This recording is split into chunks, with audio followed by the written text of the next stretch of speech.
Hello. Hello. नमस्कार, आप सभी का स्वागत है आपका अपना यूट्यूब चैनल बिहार स्टूडेंट अड्डा।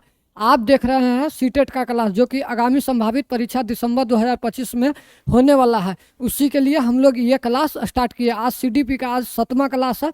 इसी तरीक़ा से हम लोग ईवीएस का भी क्लास ले रहे हैं साथ साथ में। आज ईवीएस का दो क्लास कंप्लीट है, मगर पहले सीडीपी पे ज़्यादा ध्यान फोकस कर रहे हैं। उसके बाद होगा तो आपको हिंदी हिंदी का भी पेडागोजी और ईवीएस पेडागोजी और मैथ पेडागोजी सब साथ में लेकर के चलेंगे। अभी थोड़ा पहले सीडीपी का चलने दीजिए 15 क्लास, उसके बाद सब क्लास आपको धीरे धीरे मिलने लगेगा।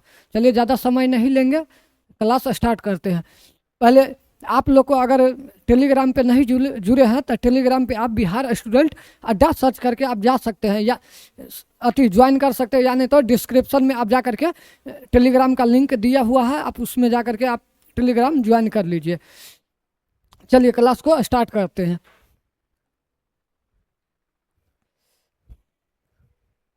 आज के लिए पहला क्वेश्चन नंबर 1।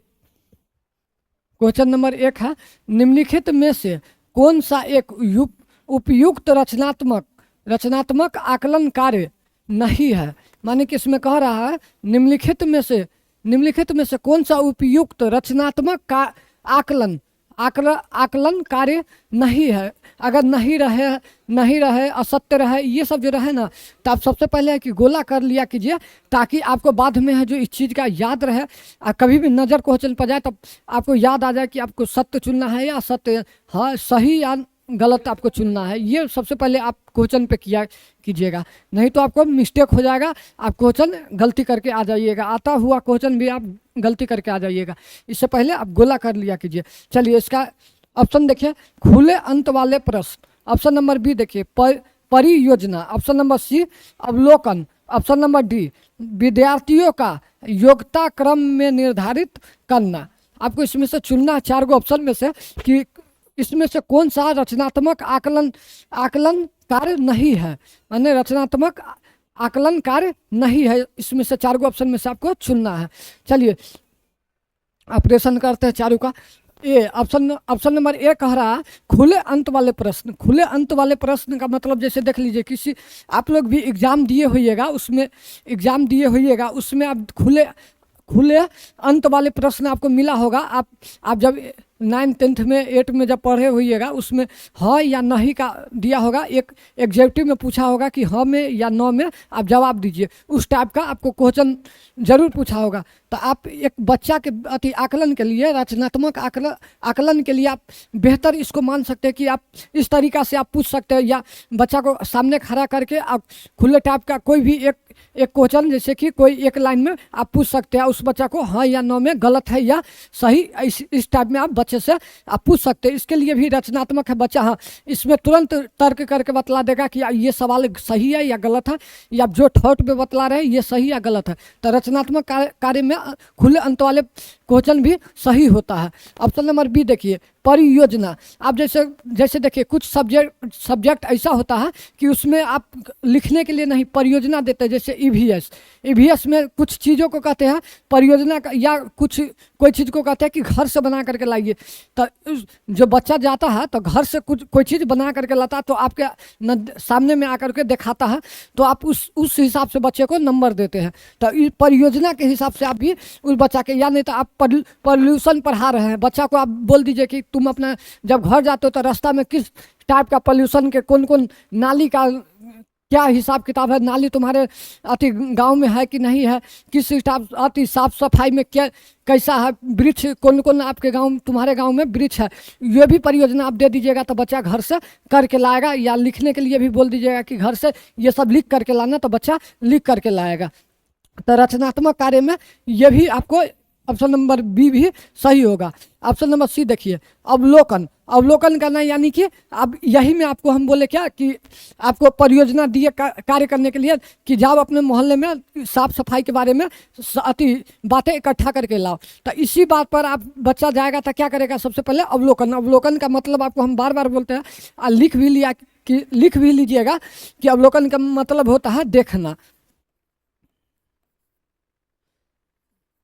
यानी सामने अवलोकन करना, या कोई चीज़ के जैसे है कि आप आप हमारे प्रत्यक्ष रूप से आप सामने में आ गए तो क्या कर रहे हैं आप, हमको अवलोकन कर रहे हैं, या कोई चीज़ को आप देख रहे हैं तो बार बार जो देख रहे हैं वो अवलोकन कर रहे हैं, तो अवलोकन में हो जाता है कि बच्चा खुद प्रत्यक्ष रूप से अवलोकन कर रहा है। तो ये भी तो बच्चा अगर खुद से देख रहा है तो और भी एक्टिव होगा, और भी रचनात्मक होगा बच्चा। खुद से अगर कभी भी उस बारे में बच्चा से पूछ दीजिएगा तो बच्चा खुद से देखा रहेगा तो तुरंत उसका जवाब दे देगा, तो ये भी बेहतर होता है। ऑप्शन नंबर डी देखिए, विद्यार्थियों का योग्यता क्रम निर्धारित करना। आप बच्चा का इसमें कह रहा है ऑप्शन नंबर डी में कि बच्चा का योग्यता क्रम निर्धारित करना।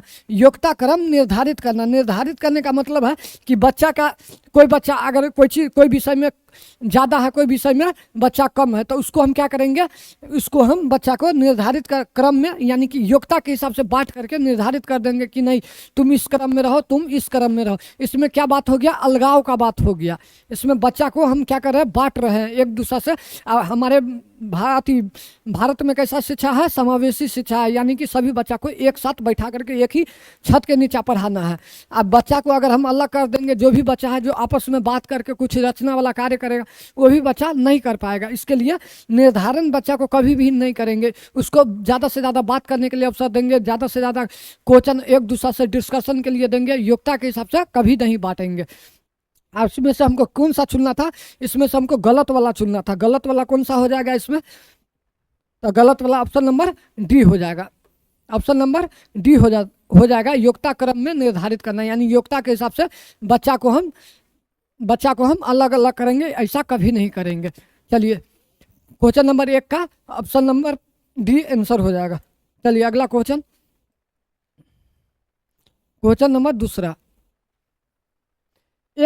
एक प्रभावशाली अध्यापिका होने के लिए एक महत्वपूर्ण है, मानी इसमें कह रहा है कि एक प्रभावशाली अध्यापिका होने के लिए यह महत्वपूर्ण है, यानी कि आप किसी स्कूल में जाइएगा तो आप एक प्रभावशाली आप एक शिक्षिका के रूप में जाइएगा या शिक्षिका या शिक्षक के रूप में जाइएगा, तो आप इसमें से ऑप्शन में से आपके लिए क्या बेहतर होगा कि एक बच्चा के लिए सबसे बेहतर होगा, क्या कीजिएगा आप।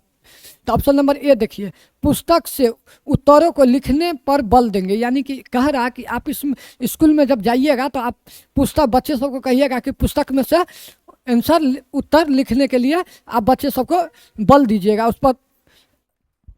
ऑप्शन नंबर बी देखिए, समूह गतिविधि के बजाय व्यक्तिगत अधिगम पर ध्यान देंगे, यानी कह रहा है कि समूह गतिविधि के बजाय, समूह माने कि समूह में जो बच्चा सब अपने से यानी कि आपस में एक दूसरे से बात विवाद करके या वार्तालाप करके बच्चा जो कोई क्वेश्चन या कोई भी टॉपिक पर बात करता है उससे आप अलग करके व्यक्ति को बच्चा को कहिएगा कि अकेला खुद अपना अपना करो, अपना अपना बात करो, अपना अपना कोई चीज़ कार्य करो, उस चीज़ पे आप ध्यान दीजिएगा। ऑप्शन नंबर सी देखिए, विद्यार्थियों के द्वारा प्रश्न पूछने के कारण उत्पन्न व्यवधान की अनदेखा करना। ऑप्शन नंबर डी देखिए, प्रत्येक बच्चे के संपर्क में रहना। आप इसमें से बतलाइए, आप एक अच्छा अध्यापिका, प्रभावशाली अध्यापिका या अति शिक्षक या शिक्षिका बन करके जाइएगा तो इसमें से ऑप्शन में से चारों में से क्या आप करना चाहिए जो एक बच्चा के लिए सबसे महत्वपूर्ण हो, उपयोगी भी हो, सबसे बेस्ट होना चाहिए। तो इसमें से पुस्तक पर तो बल देना नहीं है, क्योंकि बच्चा को हम बाहरी दुनिया से जोड़ करके बतलाएंगे कोई भी चीज़ तो बच्चा और बेहतर तरीका से सीखेगा। सिर्फ हम पुस्तक से पढ़ाएंगे मगर पुस्तक से बाहर से भी जोड़ करके पढ़ाएंगे। ऑप्शन नंबर बी देखिए, ऑप्शन नंबर बी कह रहा है समूह गतिविधि के बजाय व्यक्ति नहीं, बच्चा को हम क्या करेंगे, बच्चा अगर जैसे देख लीजिए बच्चा है जो लंच खत्म होने के बाद बच्चा बोरिंग होने लगता है तो क्या करते हैं हम लोग, अगर बच्चा है जो कोई बच्चा है जो सोने लगता है, कोई बच्चा को बोरिंग लगने लगता है तो क्या करेंगे हम समूह बना देंगे, 4-4 को बना देंगे और 4-4 को बच्चा को बैठा 4 गो या 8 गो जैसे समूह बने उस हिसाब से बांट दीजिएगा। बच्चा को कहिएगा अपने में तुम लोग डिस्कस करो और जहाँ पे दिक्कत हो आप उसमें सहयोग कर दीजिएगा, न कि बच्चा को कहिएगा नहीं तुम अपना टास्क अपने बताओ, इसके बाद तुम किसी से पूछना नहीं, ये सब कभी नहीं कीजिएगा। समूह और भी बेस्ट होता है, तो इसमें ये गलत है। ऑप्शन नंबर सी देखिए, विद्यार्थियों के द्वारा प्रश्न पूछने के कारण उत्पन्न व्यवधान, यानी कि व्यवधान का मतलब हो जाता है इसमें कि अति व्यवधान का मतलब हो जाता है अवरोध हो जाता है। अवरोध की अनदेखा करना, यानी कोई भी बच्चा है जो प्रश्न कर रहा है, वहाँ पे दिक्कत आ गया तो आप क्या कीजिएगा, अनदेखा कर दीजिएगा कि नहीं नहीं, अब बच्चा है तो खुद उसको प्रॉब्लम है तो वो खुद बना लेगा। तो ऐसा कभी नहीं कीजिएगा, इसमें कभी नहीं कीजिएगा। ऑप्शन नंबर डी देखिए, प्रत्येक बच्चे के संपर्क में रहना है। जितना भी बच्चा है इसमें सभी बच्चा के संपर्क में रहिएगा। हर एक बच्चा, बाल केंद्रित शिक्षा क्या कहता है, हर एक बच्चा पे आप एक शिक्षा को, हर एक बच्चा के पास जा करके वो बच्चा को हम एक को करके बच्चा को पर ध्यान देना है, उस बच्चा को पढ़ाना है, ताकि बच्चा सब एक समान पे आए।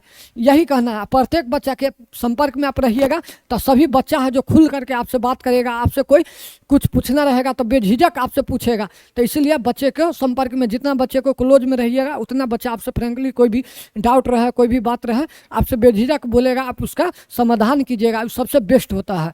तो इसका ऑप्शन आंसर हो जाएगा option number D. Question number दूसरा का आंसर डी हो जाएगा। चलिए अगला क्वेश्चन,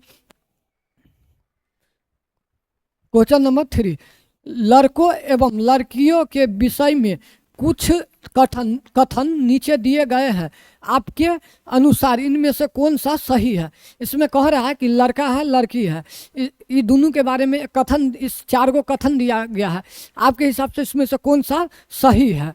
चलिए ऑप्शन नंबर ए देखिए, लड़कों को घर के बजाय बाहर लड़कों को घर के बाहर कार्यों में सहायता करनी चाहिए। ऑप्शन नंबर बी देखिए, लड़कों को घर के कार्यों में सहायता करनी चाहिए।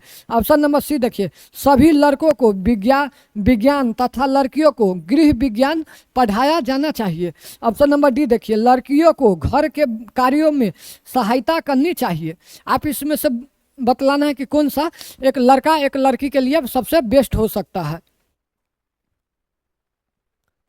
कौन सा कथन सही है लड़का और लड़की के लिए। तो देख लीजिए, इसमें ऑप्शन नंबर ए कह रहा है, लड़कों को घर के बाहर कार्यों में सहायता लड़कों को घर के बाहर कार्यों में सहायता करनी चाहिए। लड़के लोग तो घर के बाहर कार्य करता है, ये इसमें कोनो कहने वाली बात नहीं है, तो ये नहीं उतना सहायक नहीं है, मगर लड़कों को घर के बाहर कार्यों में सहायता करना चाहिए। लड़का घर से बाहर ही रहता है, इसमें कोनो कहने वाली बात नहीं है। ऑप्शन नंबर बी देखिए, लड़कों को घर के कार्यों में सहायता करना चाहिए। हाँ, लड़का घर के बाहर कार्य करता है और घर के अंदर आता है तो घर के अंदर खाना बनाना है और भी चीज़ लड़की पे ही रहता है, पूरा लड़की पे ही रहता है। इसमें अभी के समय में जैसे 2025 चल रहा है, अभी देखिएगा 50% महिला ऐसा है कि अभी घर से बाहर जा कर के पुरुष के बराबरी में कार्य कर रहा है। तब पुरुष का भी काम क्या पुरुष का भी इसमें क्या रोल होना चाहिए कि घर में महिला का हाथ बटाना चाहिए, ताकि दोनों समान बराबरी लेवल पे रहे। इसमें ये नहीं हो कि नहीं वो बाहर भी कर रही है और घर के अंदर भी कर रही है, और पुरुष है जो घर से बाहर कर रहा है आराम से घर में आकर के वो अथी कर रहा, नहीं, दोनों को साथ में मिल करके अभी कार्य करना चाहिए ताकि दोनों बराबर हो, इसमें भेदभाव की कोई बात नहीं हो। हाँ, इसमें इसका कहना ऑप्शन नंबर बी का, लड़कों को घर के कार्यों में सहायता करनी चाहिए, ये एकदम सही है।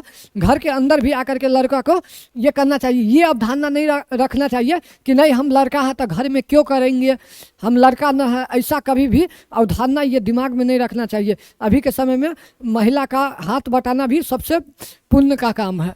ये वो लड़का लोग ज़्यादा समझ में आएगा जिसका शादीशुदा नहीं हुआ है, शादी नहीं हुआ, उन लड़का लोग को ज़्यादा अभी हंसी लगता होगा। चलिए ऑप्शन नंबर सी देखिए, सभी लड़कों को विज्ञान माने कि साइंस तथा लड़कियों को होम साइंस पढ़ाया जाना चाहिए। आप विषय के हिसाब से कैसे आप बांट सकते हैं कि लड़का को साइंस पढ़ाइए, लड़की को होम साइंस पढ़ाइए, ये कभी नहीं कीजिएगा। विषय के ऊपर या कोई भी चीज़ के ऊपर, लड़की को लिंग के ऊपर या कोई भी चीज़ पर लड़की लड़का में बंटवारा कभी नहीं कीजिएगा, दोनों को समान रखिएगा। ये अगर जब भी कोई चीज़ में आप दोनों को अगर अलग कर दिए या अच्छा लड़का या अच्छा लड़की भी बोल दिए तो दोनों में भेदभाव हो गया, ये भेदभाव कभी नहीं रखना चाहिए। चलिए ऑप्शन नंबर डी देखिए, लड़कियों को घर के कार्यों में सहायता करनी चाहिए। लड़की तो घर के अंदर ही, इसमें कह रहा है ऑप्शन नंबर ए में लड़कों को घर के बाहर कार्य करना चाहिए, लड़का तो घर के बाहर कार्य करबे करता है। ऑप्शन नंबर डी देखिए, लड़कियों को घर के कार्यों में सहायता, लड़की घर का कार्य करबे करता है। तो कौन सा बच गया option number B. Option number B इसका सही आंसर हो जाएगा। सही से बनाइए। थोड़ा सा आज आसान लगता होगा, कल तो थोड़ा चैलेंज वाला क्वेश्चन था, मगर आज थोड़ा आसान लगता होगा, तो इसी प्रकार से बनाइए। किसी दिन थोड़ा हार्ड रहेगा, किसी दिन आसान रहेगा। सीटेट इसी का नाम है कि थोड़ा आगे थोड़ा पीछे इसी प्रकार बनता है। कुछ उसमें आप 30 गो क्वेश्चन रहेगा, 30 गो क्वेश्चन में आप सब 20 गो 22 नंबर सब ले आता है, मगर 28 नंबर वही लेकर के आता है 30 नंबर जो सही से पढ़ा रहता है। एक इसका पैटर्न से पढ़ा रहता है। कहीं कहीं से पढ़ करके आप सोचिएगा कि सीटेट में 30 में 28 ले आया, 30 ले आया, ये कोनो कभी नहीं हो सकता है। इसके लिए एक पैटर्न है। इसीलिए अब कहते हैं आप हमेशा हमारे बिहार स्टूडेंट अड्डा चैनल पे आप जुड़े रहिए। पहली बार आए हैं तो चैनल को सब्सक्राइब कीजिए, वीडियो को लाइक कर दीजिए, ताकि हम कभी भी वीडियो जब भी हम क्लास का टाइम है 7 बजे शाम में 7 PM में, तो हम क्लास डालें आपके पास सबसे पहले नोटिफिकेशन जाए, आप क्लास देखिए। तो इस चैनल को सब्सक्राइब कर लीजिए, नहीं तो यहाँ वहाँ भटकते रह जाइए। परीक्षा निकल जाएगा, रिजल्ट आएगा, उसके बाद मुंह लटका करके फिर हमारे पास आइएगा, कहिएगा सर नहीं हुआ, फिर आइएगा। दोबारा क्यों आना जब आपको सब सुविधा यहाँ से मिल रहा है। इसीलिए कह रहे हैं आप पहली बार अगर चैनल पर आए हैं तो आप सब्सक्राइब कर लीजिए, ताकि आपके पास ये वीडियो पहले मिल जाए। चलिए अगला क्वेश्चन, इसका क्वेश्चन नंबर 3 का ऑप्शन बी हो जाएगा। चलिए अगला क्वेश्चन नंबर 4। एक बच्चे की कॉपी में लिखने में विपरीत छवियां, दर्पण छवि आदि जैसे गलतियां मिलती है, इस प्रकार बच्चा लक्षण प्रदर्शित कर रहा है। यानी इसमें कह रहा है कि एक बच्चा है जो कॉपी में कुछ भी लिख रहा है। जैसे ये बच्चा है जो ए लिख रहा है, तो ये बच्चा है जो ए ऐसे नहीं लिख रहा है, माने कि ये ऐसे नहीं लिख रहा है, ये दर्पण के छाप जैसा लिख रहा है, यानी कि ऐसे लिख रहा है, ऐसे वो बच्चा ऐसे लिख रहा है। माने ये सही होता ये, मगर बच्चा लिख रहा है ये। बच्चा लिख रहा है इस प्रकार से लिख रहा है। तो इसमें जो गलतियां जैसे गलतियां मिलती है, इस प्रकार के लक्षण प्रदर्शित कर रहा है। तो इसमें कौन सा कठिनाई है? ऑप्शन नंबर ए देखिए, अधिगम में असुविधा। ऑप्शन नंबर बी देखिए, अधिगम में अशक्ता। ऑप्शन नंबर सी, अधिगम में कठिनाई के। ऑप्शन नंबर डी, अधिगम में समस्या के। अब इसमें से आपको बतलाना है कि इसमें से बच्चा को कौन सा इसमें लक्षण प्रदर्शित कर रहा है, बतलाइए। तो ऑप्शन नंबर ए देख लीजिए, अधिगम में असुविधा। ऑप्शन नंबर बी देखिए, अधिगम में अशक्ता, अधिगम में कठिनाई, अधिगम में समस्या। यानी कि अधिगम का मतलब होता है बच्चा करके सीख रहा है, बच्चा खुद से कर रहा है। एक जगह पर मानिए ऐसे लिख रहा है जो कि ये दर्पण के हिसाब से छवि आ रहा है, तो आपके हिसाब इसमें बच्चा को क्या हो रहा है? तो बच्चा को अधिगम में अशक्ता हो रहा है। बच्चा को अधिगम में अशक्ता माने हो गया अशक्ता। बच्चा को अधिगम में अशक्ता का मतलब होता है कमजोरी। माने कि बच्चा है जो इसमें अधिगम में कमजोर है। अभी अधिगम माने करके सीखना, बच्चा खुद से कर रहा है, उसमें कमजोर है। तो बच्चा को थोड़ा सा सहायता देंगे, बतलाएंगे, फिर वो बच्चा फिर करेगा, दोबारा करेगा, दोबारा गलती करेगा, फिर ऐसा हो जाएगा कि एक बच्चा उसमें बहुत अच्छा प्रदर्शन करने लगेगा। तो अधिगम में अशक्ता। ऑप्शन क्वेश्चन नंबर 4 का ऑप्शन बी हो जाएगा। चलिए अगला क्वेश्चन, चलिए आइए क्वेश्चन नंबर 5। क्वेश्चन नंबर 5,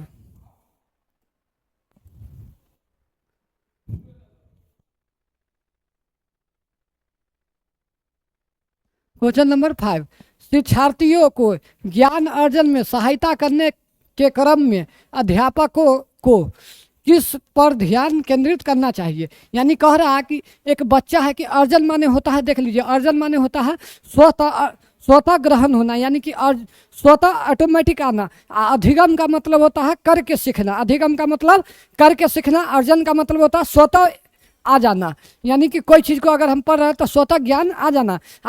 अगर ज्ञान हमको अधिगम करना है तो करके बच्चा खुद से करके सीखता है। तो शिक्षार्थियों के ज्ञान अर्जन में सहायता करने के क्रम में अध्यापिका को किस पर ध्यान केंद्रित करना चाहिए। यानी कि आप एक अध्यापक है, एक बच्चा है जो ज्ञान अर्जन करना चाह रहा है, आप क्या चीज़ पर केंद्रित रहिएगा ताकि बच्चा के अंदर ज्ञान अच्छा तरीका से अर्जन हो सके। तो ऑप्शन नंबर ए, सुनिश्चित करना कि शिक्षार्थी सब कुछ याद करते हैं। ऑप्शन नंबर बी, शिक्षार्थियों के द्वारा प्राप्त किए गए अंकों ग्रेड पर। ऑप्शन नंबर सी, शिक्षार्थियों को सक्रिय सहभागिता के लिए शामिल करना। ऑप्शन नंबर डी, शिक्षार्थियों के द्वारा अधिगम की अवधारणाओं में कुशलता प्राप्त करना। आप इसमें से बतलाना है कि आप एक अध्यापक के रूप में आप क्या बच्चा के लिए कीजिएगा ताकि बच्चा ज्ञान अर्जन एक कुशल तरीका से कर सके। तो ऑप्शन नंबर ए देखिए, ऑप्शन नंबर ए में कह रहा है कि सब शिक्षार्थी को सब कुछ याद करने पर, याद करने वाला अगर पॉजिटिव क्वेश्चन में अगर नज़र आ जाए, जहाँ पे पॉजिटिव क्वेश्चन नजर आए वहाँ पे याद करने वाला, यंत्रबद्ध याद करना, ये सब कंठस्थ वाला, ये सब अगर रहे तो आप पहले नंबर में उसको काट करके आगे बढ़ जाइए, उसमें टाइम वेस्ट नहीं कीजिएगा। ऑप्शन नंबर बी में देखिए, शिक्षार्थियों द्वारा प्राप्त किए गए अंकों ग्रेड पर, तो अंक ग्रेड पर अगर कभी भी बात रहे तो ये भी काट दीजिएगा। कभी भी बच्चा को हम अंक या ग्रेड पे नहीं मापेंगे, कभी भी उस पर नहीं बच्चा को रखेंगे।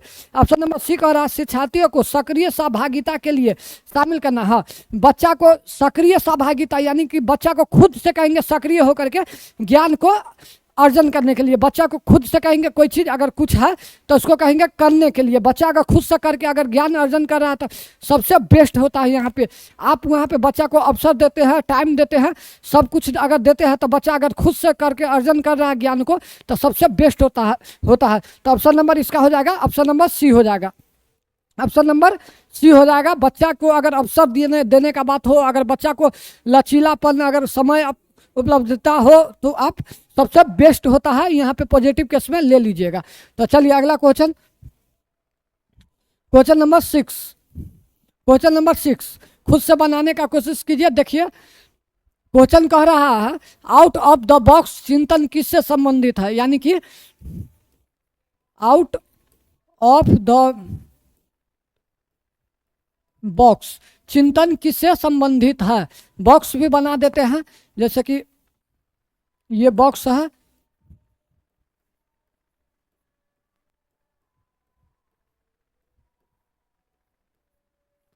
किससे संबंधित है। लीजिए बॉक्स भी बना दिया, एक और बॉक्स बना देते हैं।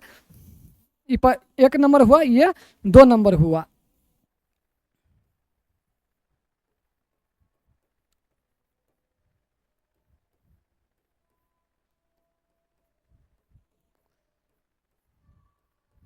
आपको इसमें से चुनना है कि कौन सा इसका हो जाएगा आउट ऑफ द बॉक्स का। इसमें से ऑप्शन देख लीजिए, अनुकूल चिंतन, ऑप्शन नंबर बी स्मृति आधारित चिंतन, ऑप्शन नंबर सी देखिए अभिसारी चिंतन, ऑप्शन नंबर डी देखिए अभिसारी चिंतन। इसमें से बतलाना कि ऑप्शन नंबर कौन सा सही होगा, ऑप्शन नंबर कौन सा सही होगा। चलिए तो इसमें आउट ऑफ द बॉक्स, इससे पहले बतलाए थे आप लोग को, कभी भी आउट ऑफ द बॉक्स का बात होता है यानी कि बच्चा है जो बाहरी क्षेत्र बहुत ज़्यादा सोचने का कैपेसिटी है, यानी कि उसका सोच है तो वो बहुत ज़्यादा सोचने का है। अगर आउट ऑफ द ये वाला सोच अगर होगा कि बच्चा है जो बॉक्स के अंदर वाला बात होगा तो इसमें बच्चा है कि एक सीमित है। जैसे कि आप सोच लीजिए 8 और 2 उसको बच्चा को अगर जोड़ने वाला दे दिए, इसका क्या आंसर क्या होगा, 10 ही होगा। इसका और भी तरीका से आंसर कैसा हो निकालिए, इसका आंसर आपको जोड़ने वाला बात रहेगा तो वहाँ पे 10 ही होगा। अगर वहीं पे और कुछ आप बतला दीजिए कि 8 और 10 के बीच में कितना संख्या हो सकता है तो आपके हिसाब से कितना होगा, तो आप कहिएगा कि 2 नहीं होगा, लाखों अरबों इसमें आंसर हो सकता है। तो क्या हो गया आउट ऑफ द बॉक्स, यानी कि बहुत ज़्यादा। इसमें एक ही होगा, अगर जोड़ने का बात कर दिया तो इसमें 10 ही होगा आंसर, तो इसका सीमित है। जैसे आपके ऊपर अगर मानिए कि केस हो गया तो आप क्या कीजिएगा, थाना में जाइएगा। थाना में जाने से तो कुछ होगा नहीं, केस हो गया, केस डायरेक्ट कहाँ जाना पड़ता है, तो कोर्ट में जाना पड़ता है। कोर्ट में आप खुद से तो लड़िएगा नहीं, उसके लिए आपके पास क्या ऑप्शन है, तो वकील है। इसके अलावा आप अगर वकील नहीं रखते हैं तो क्या आप डॉक्टर को ले जाइएगा, डॉक्टर को, इंजीनियर को और भी साइंटिस्ट सबको तो नहीं ले जाइएगा कोर्ट में, क्योंकि कोर्ट में वकीले का काम रहता है। तो इसका क्या है, सीमित मत एक हो गया। इसमें हो गया, आउट ऑफ द बॉक्स में हो गया साइंटिस्ट हो गया। साइंटिस्ट है जो बहुत बहुत और अलग अलग चीज़ का इन्वेंशन करता है। डॉक्टर हो गया, सभी प्रकार का होता है इसमें डॉक्टर, कोई हाथ का होता है, कोई नस का होता है, कोई पेट का होता है, मानी सभी प्रकार का होता है। इंजीनियर होता है, इंजीनियर कोई सिविल होता है, कोई मैकेनिकल होता है, कोई सीएस होता है, कंप्यूटर साइंस होता है, सभी प्रकार का होता है। तो out of the box, out of box को ही, ये वाला ही अपसारी को ही सृजनात्मक हम कहेंगे, सृजनात्मक, सृजनात्मक। तो यही हो जाएगा ये। अभिसारी का मतलब हो जाएगा एकदम सीमित एक ही वाला। तो समझने के लिए ये हो गया। तो आउट ऑफ द बॉक्स का मतलब हो गया इसमें से ऑप्शन नंबर सी, सृजनात्मक। ऑप्शन नंबर सी हो जाएगा, ऑप्शन नंबर सी हो जाएगा, सृजनात्मक हो जाएगा। चलिए अगला क्वेश्चन, क्वेश्चन नंबर 7। बच्चों को शाब्दिक या गैर शाब्दिक दंड देने का परिणाम हो सकता है। यानी कि आप बच्चा को शाब्दिक या गैर शाब्दिक, यानी कि माने सीधा बोल दिए, बच्चा को अगर आप दंड दे रहे हैं, बच्चा को सीधा में बोल दिए कि ए मुकेश, तुम कोई टैक्स बना करके नहीं लाता, तुम ये है वो है। गैर शाब्दिक में आप बोल दिए ए मुकेश, तुमको ये करेंगे वो करेंगे, तुम ये है वो, माने कि और भी तरीका से दूसरा लैंग्वेज में आप बात कर दिए, माने कि लैंग्वेज दूसरा नहीं बोल सकते हैं, माने कि उसी में आप व्याकरण घुसा करके आप दूसरा तरीका से आप बच्चा को डांट दिए। तो शाब्दिक और गैर शाब्दिक दंड देने का परिणाम क्या हो सकता है कि बच्चा के अंदर में अगर दंड दे रहा है तो क्या परिणाम होगा। ऑप्शन नंबर ए देखिए, उन्हें कार्य करने में प्रेरित करना। ऑप्शन नंबर बी देखिए, बच्चे की छवि की सुरक्षा करना। ऑप्शन नंबर सी, उनके आंखों में सुधार करना। ऑप्शन नंबर डी देखिए, उनकी स्वयं के प्रति अवधारणा को नष्ट करना। तो आप इसमें से आपको बतलाना है कि कौन सा सही हो जाएगा।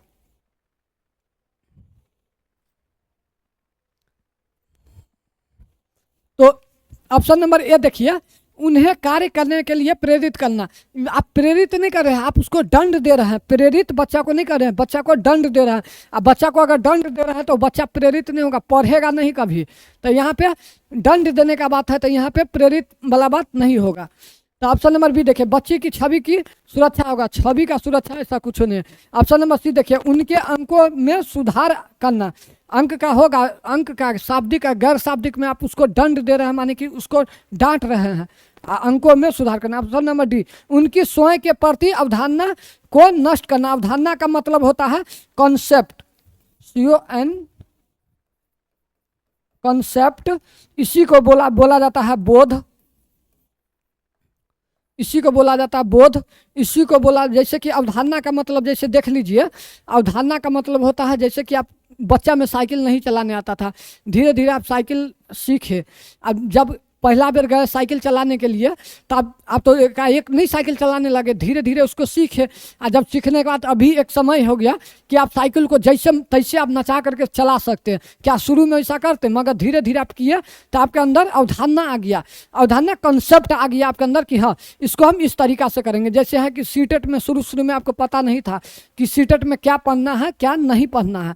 अगर धीरे धीरे आप सीटेट के बारे में पढ़ते गए, अभी इतना कंसेप्ट आपके अंदर आ गया कि क्या पढ़ना है क्या नहीं पढ़ना है, ये भी आपके अंदर कंसेप्ट आ गया हुआ है। तो इसी को बोला जाता है अवधारणा।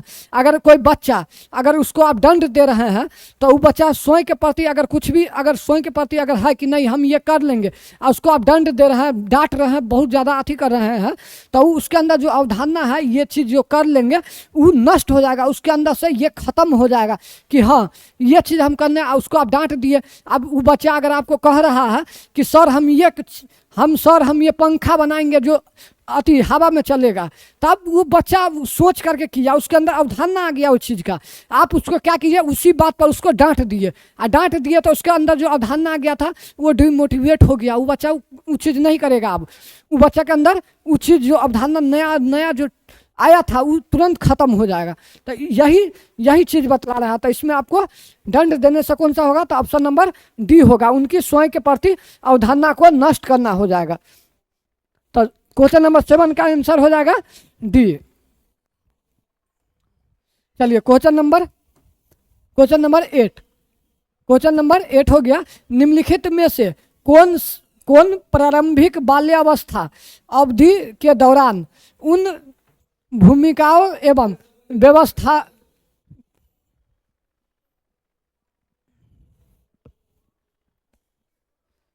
निम्नलिखित में से कौन प्रारंभिक बाल्यावस्था अवधि के दौरान उन भूमिका एवं व्यवहारों के बारे में जानकारी प्रदान करते हैं जो एक समूह में शिकार है।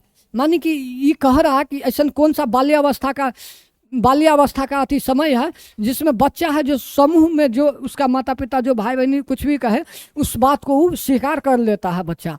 बाल्यावस्था का कौन सा अति है? तो उसका ऑप्शन नंबर ए हो गया भाई बहन एवं अध्यापक।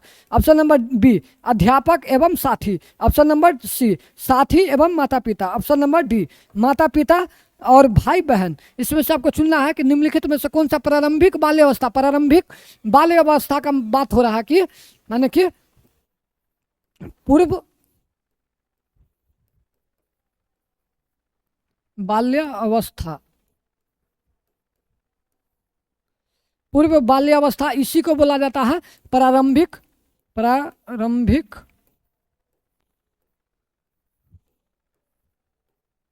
बाल्यावस्था, इसी को बोला जाता है। दोनों एक ही है। ये कौन सा, इसका एज कितना होता है? प्रारंभिक या पूर्व बाल्यावस्था का एज कितना होता है? सब हम लिखवाए थे आज से 2-3 क्लास पहले। हम आपको ये पूरा विकास का पूरा लिखाए थे अवस्था।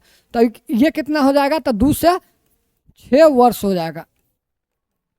2 से 6 वर्ष हो जाएगा। और इसके बाद हो जाएगा उत्तर बाल्यावस्था।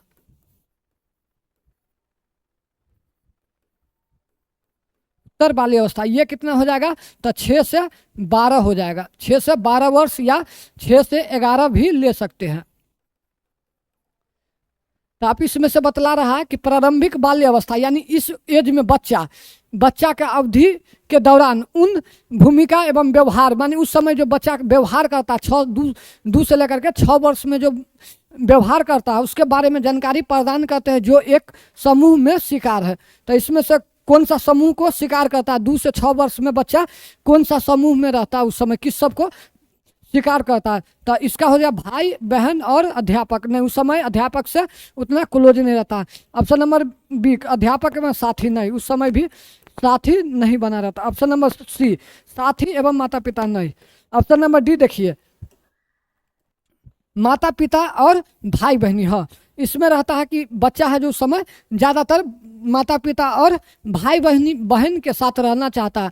इसमें जैसे देख लीजिए, इसमें पूर्व बाल्यावस्था में बच्चा अपना घर में रहता है, इसमें ज़्यादा घर से बाहर नहीं निकलता है। मगर हाँ, उत्तर बाल्यावस्था में बच्चा घर से बाहर हो जाता अपने माता पिता का विरोध करने लगता है। इस एज में अपने माता पिता का विरोध करने लगता है और इस एज में वो अपना ग्रुप के साथ रहना चाहता है, दोस्त यार के साथ ज़्यादा रहना पसंद करता है। इसी एज में माने पूर्व बाल्यावस्था में इसमें हो गया कि लड़की है जो लड़का से ज़्यादा खेलना पसंद करती है पूर्व बाल्यावस्था में। उत्तर बाल्यावस्था में लड़की से ज़्यादा विरोधी लड़का होता है। तो ये भी याद रख लीजिएगा। तो इसमें माता पिता और भाई बहन हो जाएगा। चलिए अगला क्वेश्चन नंबर 9। क्वेश्चन नंबर 9, निम्नलिखित में से कौन सा आयु प्रवर्तित बाल्यावस्था श्रेणी के अंतर्गत आता है? प्रवर्तित, यहाँ पे हम प्रवर्तित बाल्यावस्था,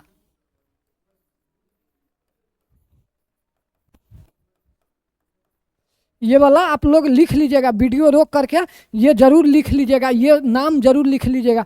या न तो पूर्व दे देगा या न तो प्रारंभिक बाल्यावस्था देगा, न तो उत्तर बाल्यावस्था या न तो प्रवर्तित बाल्यावस्था जरूर देगा, ये लिख लीजिएगा। चलिए अगला क्वेश्चन। हाँ, निम्नलिखित में से कौन आयु प्रवर्तित बाल्य श्रेणी के अंतर्गत आता है? तो अभी आप लोग को बतला दिए हैं कि इसका कौन सा आंसर होगा, ज़्यादा इसमें हम टाइम लेंगे नहीं। 6 से 11 वर्ष। अभी हम बोले हैं आपको यहाँ 6 से 12 भी लीजिएगा या न तो 6 से 11 भी लीजिएगा। बाद में ये नहीं कहिएगा कि नहीं सर अब यहाँ 6 से 12 बोले थे आज 6 से 11 है, सो नहीं बोलिएगा। 6 से 11 वर्ष हम पहले लिखा दिए, 6 से 12 भी दीजिएगा या नहीं तो 6 से 11 भी दीजिएगा, दोनों सही होता है। चलिए तो इसमें हो जाएगा ऑप्शन नंबर ए हो जाएगा 6 से 11। परिवर्तित इसी को बोला जाता है उत्तर भी बोला जाता है, ये भी ध्यान में रखिएगा। परिवर्तित बोलते तब या न तो उत्तर बोले तब, ये दोनों ही सेम है, खाली नाम अलग है। चलिए अगला क्वेश्चन, क्वेश्चन नंबर 10। अध्यापिका ने एक कमेटी के प्रधान को सभापति के स्थान पर सभाध्यक्ष लिखा। यह संकेत करता है कि अध्यापिका, माने इसमें कह रहा है कि एक अध्यापिका है, अध्यापिका ने एक कमेटी के प्रधान को सभापति के स्थान पर सभाध्यक्ष लिखा। यह संकेत करता है कि अध्यापिका, ऑप्शन नंबर देखिए, एक अधिक उपयुक्त परिभाषिक शब्द का पालन करती है। ऑप्शन नंबर बी, भाषा पर अच्छा अधिकार रखती है। ऑप्शन नंबर सी, एक लिंग मुक्त भाषा का प्रयोग करती है। ऑप्शन नंबर डी, लिंग पूर्वाग्रह से ग्रस्त है। तो इसमें से आपको चुन के बतलाना है कि कौन सा सही हो जाएगा, कौन सा सही हो जाएगा। देखिए ऑप्शन ए करा, एक अधिक उपयुक्त परिभाषिक शब्द का पालन करती है। ऑप्शन नंबर बी, भाषा पर अच्छा अधिकार रखती है। ऑप्शन नंबर सी हो गया एक लिंग मुक्त भाषा का प्रयोग कर रही है। ऑप्शन नंबर डी हो गया लिंग पूर्वाग्रह से ग्रस्त है। बतलाइए आप ही लोग क्या हो जाएगा। तो एक अधिक उपयुक्त परिभाषिक शब्द का नहीं, इसमें ये नहीं कह रहा, इसमें कह रहा है, इसका ऑप्शन हो जाएगा ऑप्शन नंबर सी। आप कहिए कि कैला हो रहा है, तो एक लिंग मुक्त भाषा का, यहाँ जैसे देख लीजिए सभापति, पति, इसमें हो गया कि सभापति। हस्बैंड को क्या बोला जाता है, महिला लोग क्या बोलती है, पति जी, पति दीजिए। इसी के स्थान पर क्या कर दिया, सभा अध्यक्ष बोला गया, यानी कि लिंग भेद का सामान्य हटा दिया, यानी कि पति के यहाँ पे लिंग भेद हो रहा था, यानी मर्द का बात पति बने, मर्द का सिर्फ बात हो रहा था सभापति, जबकि महिला भी होती है यहाँ पे, सभापति महिला भी होती है, पुरुष भी होता है। अब यहाँ पे सोझे बात हो रहा है सभापति, यानी कि यहाँ पुरुष का सिर्फ बात हो रहा है। इसीलिए अध्यापिका क्या किया, सभाध्यक्ष बोल दिया। इसमें महिला अध्यक्ष दोनों होगा, इसमें लिंग भेद नहीं होगा कि महिला है कि पुरुष है, सिर्फ पुरुष बनेगा महिला नहीं बनेगा, ऐसा धारणा नहीं आएगा। लिंग भेद को ही समाप्त कर दिया, भाषा प्रयोग कर रही है, यानी कि लिंग मुक्त कर रही है। यहाँ पे लिंग का कोई बात नहीं होगा, महिला या पुरुष ऐसा कोई बात नहीं होगा। तो ये समझ गए। चलिए ऑप्शन नंबर सी। अगला क्वेश्चन, क्वेश्चन नंबर 11।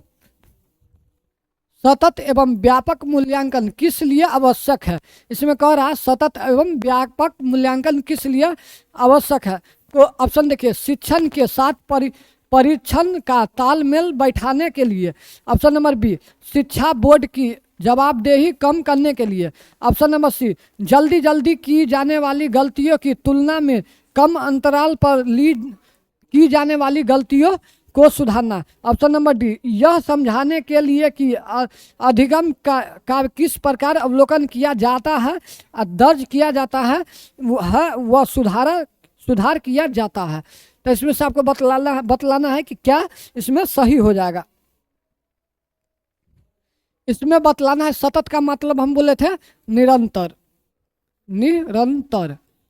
अब व्यापक का मतलब हो जाता है, हो जाता है वीरांगना।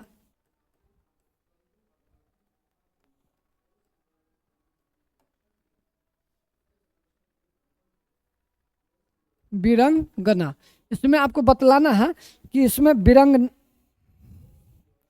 व्यापक का मतलब हो जाएगा वीरांगना, या न तो सर्वगिन भी बतला सकते हैं इसको हम। एक मिनट,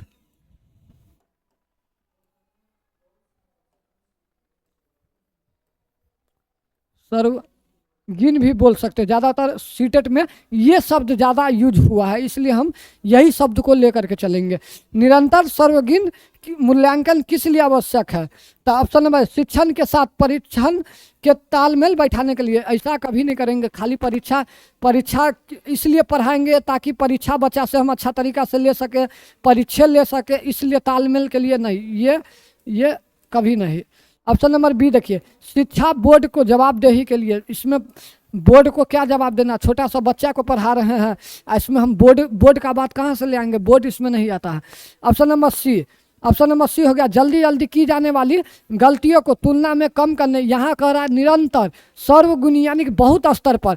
और जल्दी जल्दी की जाने वाली गलती, यहाँ बच्चा है जो क्या बहुत बड़ा स्तर पर तो गलती नहीं कर रहा है, इसमें जल्दी जल्दी की जाने वाली तुलना के कम अंतराल पर की जाने वाली गलतियों को नहीं, कम यहाँ कम वाला बात नहीं होगा।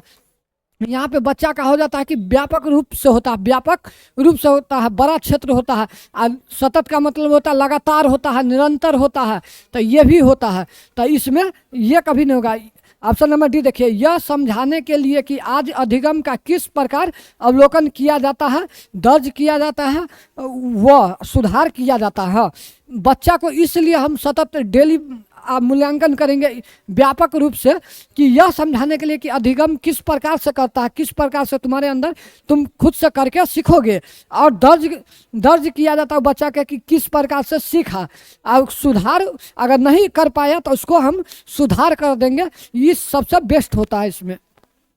तो इसका ऑप्शन हो जाएगा ऑप्शन नंबर डी हो जाएगा, ऑप्शन नंबर डी हो जाएगा इसका आंसर। क्वेश्चन नंबर 11 का ऑप्शन डी हो जाएगा। चलिए अगला क्वेश्चन नंबर 12, अधिगम में आकलन किस लिए आवश्यक होता है? अधिगम का मतलब होता है करके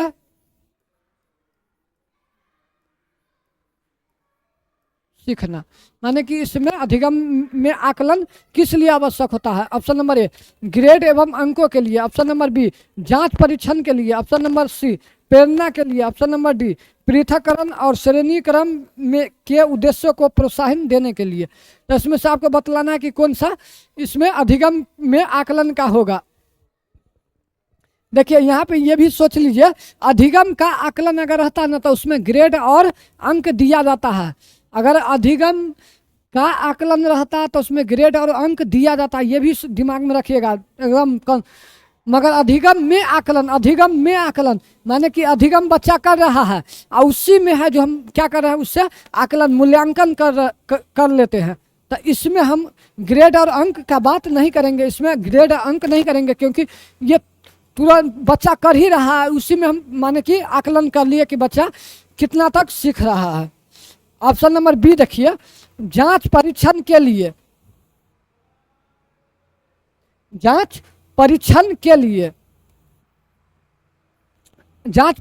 लिए नहीं, जांच परीक्षण के लिए अधिगम में। ऑप्शन नंबर सी, प्रेरणा के लिए। हाँ, अधिगम में आकलन इसलिए करेंगे अगर बच्चा खुद से करके सीख रहा है, बच्चा अगर खुद से करके सीख रहा है तो उसमें हम क्या करेंगे, उसको आकलन कर लेंगे और उसी को उस समय मोटिवेट कर देंगे ताकि बच्चा अच्छी तरीका से और भी आगे से अच्छा तरीका से अधिगम कर सके। तो इसलिए हम इसका ऑप्शन नंबर सी हो जाएगा, प्रेरणा के लिए। चलिए अगला क्वेश्चन।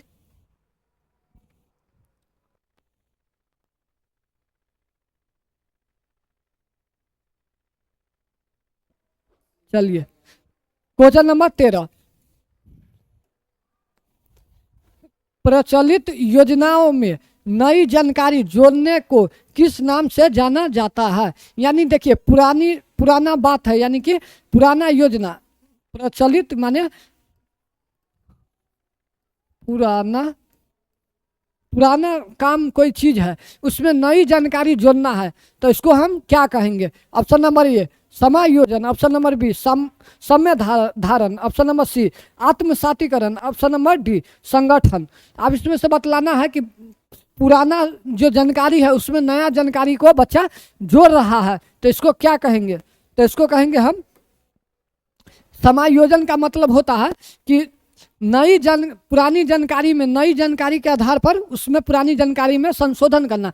नई जानकारी के आधार पर इसमें समायोजन में होता है। ये सब जिंग पियाजे का दिया हुआ है। इसमें ये नहीं सोचिएगा कि शब्द कहाँ से आता है, शब्द का मतलब ये सब जब वैज्ञानिक पढ़िएगा तब समायोजन, अनुकूल, अनुकूलन ये सब पढ़िएगा। अभी ये उतना नहीं देखिए, खाली समझ लीजिए इसका मतलब क्या। समायोजन का मतलब होता है नई जानकारी के आधार पर पुरानी जानकारी में संशोधन। माने कि नई जानकारी के आधार पर पुरानी जानकारी में संशोधन। सम्य धारण का मतलब होता है बच्चा है जो न तो समायोजन कर पाता है न तो आत्मसातीकरण कर पाता है, तो उसी को हम सम्य धारण कहते हैं। माने कि न तो बच्चा है जो समायोजन कर पाता है न तो बच्चा आत्मसातीकरण कर पाता है। बच्चा बीच का रास्ता निकाल करके उसमें कर लेता है, उसी को हम सम्य धारण कहते हैं। ऑप्शन नंबर सी है। इसमें कहेंगे कि प्रचलित योजना, पुरानी बात में नई जानकारी जोड़ करके बच्चा नाम से जाना जाता है। यानी कि पुरानी चीज में नई जानकारी जोड़ करके उस चीज को, पुरानी चीज को आगे ले जाना, इसी को हम कहेंगे आत्मसातीकरण। आप समायोजन में होगा नई जानकारी के आधार पर पुरानी जानकारी में संशोधन कर देना, इसको हम कहेंगे समायोजन। सम्य धारण में होगा न तो बच्चा है जो समायोजन कर पाएगा न तो आत्मसाती कर पाएगा, बीच का रास्ता निकालेगा, उसको हम कहेंगे सम्य धारण। इतना समझ गए तो 13 का हो जाएगा ऑप्शन नंबर सी। चलिए अगला क्वेश्चन नंबर 14। हम सभी अपनी बुद्धि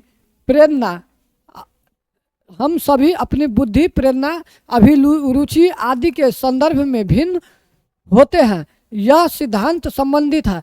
माने कहना है इसको कि हम सभी अपनी बुद्धि, प्रेरणा, अभिरुचि आदि के संदर्भ में भिन्न है। माने हम लोग सभी चीज़ से, माने बुद्धि से, सोचने समझने, खाने पीने, यानी रहने उन्हें, सब चीज़ से एक दूसरे से अलग रहते हैं सभी आदमी।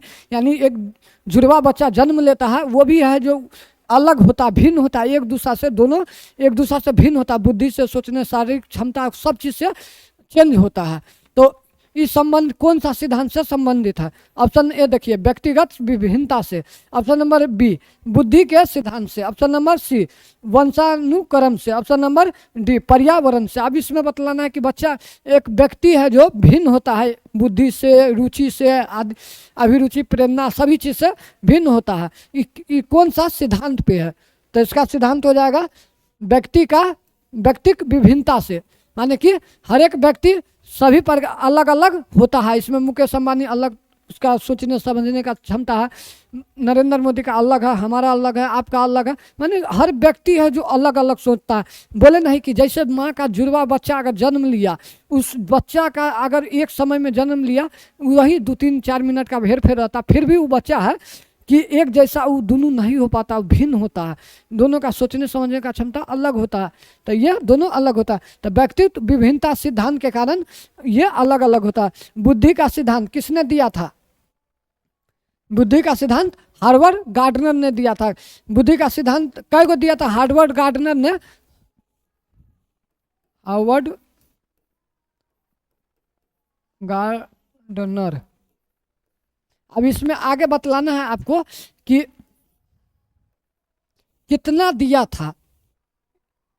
हार्वर्ड गार्डनर के हिसाब से बहुबुद्धि सिद्धांत में कई गो बुद्धि दिया था, ये आपको कमेंट बॉक्स में देना है। अब वंशानुक्रम को ही आनुवांशिकता कहते हैं। आनुवांशिकता या डीएनए या जैविक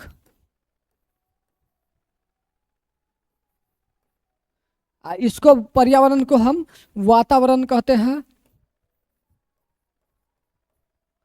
परिवेश कहते हैं, या नहीं तो पालन पोषण कहते हैं, पालन पोषण कहते हैं, या इसको हम पोषण भी कहते हैं सीधे, आसपास बोलते हैं, आस पास, इसी को आसपास भी बोलते हैं। तो ये सब, ये जहाँ जहाँ पे आपको लगेगा नया शब्द है वो चीज़ को आप लिख लीजिए, ताकि ये वंशानुक्रम नहीं दे करके जैविक दे देगा। उस समय आप क्या कीजिएगा, उस समय आप खोजिएगा जैविक का मतलब क्या होता है, जैविक का मतलब क्या होता है। परीक्षा हॉल में माथा को अपना पिटता रहिएगा, नहीं तो ये सब लिख लिया कीजिए। परिवेश, वातावरण, पर्यावरण का मतलब वातावरण होता है, परिवेश होता है, पालन पोषण होता है, पोषण होता है, आसपास होता है। देखिए एक ही बात है, लाइन कितना उसका नाम है। तो ये सब नहीं लिखिएगा तो परीक्षा हॉल में माथा ही पिटिएगा, उसके अलावा कुछ पिटने लायक नहीं बचता है। समझ गए ना। तो इसी पर एक कहा जाता है ना, तो इसी पे कहा जाता है, कहावत है कि हम तो गयो आ ले करके सीटेट भी गयो। तो ये वाला बात नहीं कीजिएगा। मेहनत कर रहे हैं, थोड़ा अच्छा से मेहनत कर लीजिए। एक बार में जब सीटेट पास करना है तो थोड़ा अच्छा से मेहनत कर लीजिए। बार बार क्यों पढ़ना है चीज़ को, एक ही चीज़ को बार बार क्यों पढ़ना, एक ही बार क्यों नहीं दम लगा करके पढ़ करके बस एक बार में निकाल लेना। सीटेट बार बार तुक्का मारने के लिए, अथी के लिए नहीं जाइए कभी भी। इतना तो हम कहते हैं कि अगर आप हमसे जुड़ गए हैं कंटिन्यू, अगर हमारे साथ परीक्षा तक अगर आप जुड़ जाइएगा और कंटिन्यू आप हमारे साथ रहिएगा, तो ये गारंटी है कि आपका सीटेट हम इस बार निकाल देंगे, तो निकाल देंगे, 100% कहते हैं निकाल देंगे, निकलवा देंगे। मगर आपको हमारे साथ आपको जुड़ा रहना चाहिए। जैसे जैसे हम कह रहे हैं वैसा मेरा, जो आप घर पे बैठ करके आप खुद से थोड़ा मेहनत कीजिए, 2 घंटा 3 घंटा थोड़ा खुद से भी मेहनत कीजिए। एक बार ये क्लास एगो देख लेने से सीटेट नहीं निकलेगा, थोड़ा खुद से भी मेहनत कीजिए। मन किया आप लोग को बतला देने का तो बतला दिए, न तो क्लास में हम ज़्यादा टाइम वेस्ट करते नहीं हैं। पढ़ाई पे हम ज़्यादा पढ़ाई पे फोकस करना चाहते हैं, हम इधर उधर वाला बात ज़्यादा बोलना नहीं चाहते हैं। हम लोग भी थे अपना समय में जब पढ़ते थे, तो हम लोग भी ज़्यादा इधर उधर नहीं भाई। एक बार में आए हैं, कोई भी परीक्षा इतना भी हार्ड नहीं कि मनुष्य से बढ़ के हो जाए। इतना भी कोई भी परीक्षा को उतना हाई नहीं होने दीजिए कि ताकि आपसे ऊपर हो जाए। तो इसलिए खुद से मेहनत कीजिए, एक बार मारिए, एक बार मेहनत कर लीजिए, जी जान लगा दीजिए। देखिए आपका सीटेट कैसे नहीं पास होता है। 2026 में दिसंबर में सीटेट पास कर दीजिए। 2026 में BPSC आया, TRE4 सॉरी TRE4 नहीं, हाँ TRE4 ही आएगा। अब क्या आएगा, TRE4 या TRE4 हो भी गया था, TRE5 चांस है, पूरा चांस है कि TRE5 आपका उसमें शिक्षक बन जाइएगा, स्कूल में रहिएगा। जरूर है कि एक बार कहिएगा हाँ जितेंद्र सर से सीटेट पढ़े थे। BPSC जहाँ भी पढ़िए मगर सीटेट पढ़े रहिएगा, जरूर है कि नाम लेते रहिएगा एक दो बार। यूपी का भी आने वाला शिक्षक भर्ती, इसलिए कहते हैं पढ़िए मेहनत करके। चलिए क्वेश्चन नंबर 15, कोई भी नाराज हो सकता है या आसान है, या मैंने कह रहा कि कोई भी नाराज हो सकता है, यह आसान है, परंतु एक सही व्यक्ति के ऊपर सही समय पर सही उद्देश्य के लिए तथा सही तरीके से नाराज होना आसान नहीं है, यह संबंधित है। यानी कि बोला जाता है कि आप नाराज हो सकते हैं, माने कि यह आसान है, नाराज होना आसान है। जैसे है ना कि अभी ओकरा से मुँह फुला आयु नहीं बात कर रही है तो हम भी बात नहीं करेंगे, वो हमसे बात नहीं कर रही है, ये सब आसान है, नाराज होना आसान है।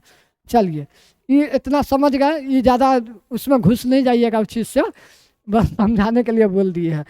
यह नाराज होना आसान है, परंतु यह सही है कि अगर वो अगला व्यक्ति अगर सही जगह सही उद्देश्य से है, सही समय पर सही उद्देश्य से और सही तरीका से अगर है, आपके मुताबिक सब चीज़ में है, फिर भी आप क्या उदास होना आसान है आपके लिए, नाराज हो सकते हैं अगर आपका सभी चीज़ आपको पूरा करता है वो आदमी, जो कहते हैं सब चीज़ कर रहे हैं सही, आप जो समय से जो कह रहे हैं वो करके आपको पूरा कर रहा है, तो क्या आप उस पर सही समय पर क्या नाराज हो सकते उस समय पे? तो इससे क्या चीज़ से जुड़ा हुआ है, क्या चीज़ से जुड़ा हुआ है?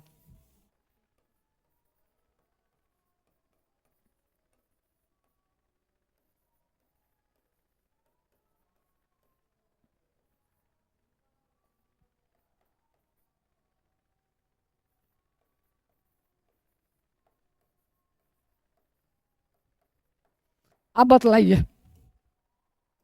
आपको ऑप्शन नंबर 1 संवेगात्मक विकास, ऑप्शन नंबर बी सामाजिक विकास, ऑप्शन नंबर सी संज्ञानात्मक विकास, ऑप्शन नंबर डी शारीरिक विकास। इसमें से आप बतलाइए कि कौन सा सही होगा। सही समय कोई भी नाराज हो सकता है, यह आसान है, नाराज होना आसान है, नाराज कभी भी हो सकता है, कभी भी हो सकता है, मिनट नहीं लगता नाराज होना। परंतु सही व्यक्ति के ऊपर सही समय पर सही उद्देश्य के लिए सही तरीके से नाराज होना आसान नहीं है, यह संबंधित है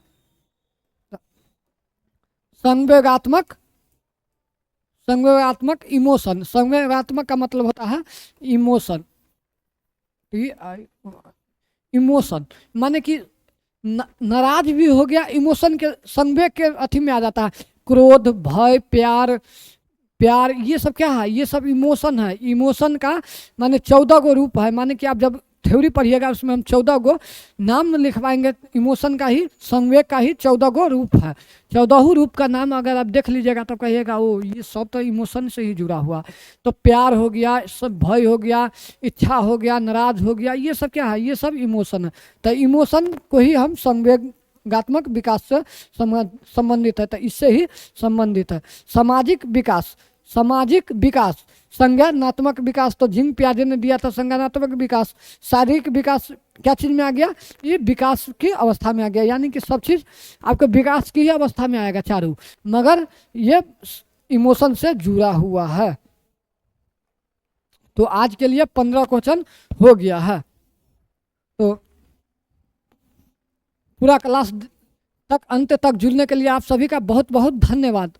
आप लोग इसी तरीक़ा से डेली हमारे साथ जुड़ सकते हैं, डेली आप कंटिन्यू से क्लास आप हमारे साथ कर सकते हैं। आप अगर पहली बार इस चैनल पे आए हैं तो चैनल को सब्सक्राइब कर लीजिए। वीडियो को अगर लाइक नहीं किए तो लाइक ज़रूर कीजिए। आपका हम यही एक लाइक के लिए हम मोटिवेट होते हैं और क्लास करवाते हैं। आपसे हम कुछ नहीं मांग रहे, बस एक लाइक कर दीजिए। और चैनल पे पहली बार आए हैं तो चैनल को सब्सक्राइब कर दीजिए। इसी तरीक़ा से आप कंटिन्यूटी से हमारे साथ जुड़े रहिए। हाँ, सीटेट का परीक्षा अभी टाइम थोड़ा ज़रूर है, मगर यही थोड़ा सा 2 घंटा 3 घंटा डेली दीजिए, इससे होता कंटिन्यूटी बना रहेगा। आने वाला समय में आपको दिक्कत नहीं होगा।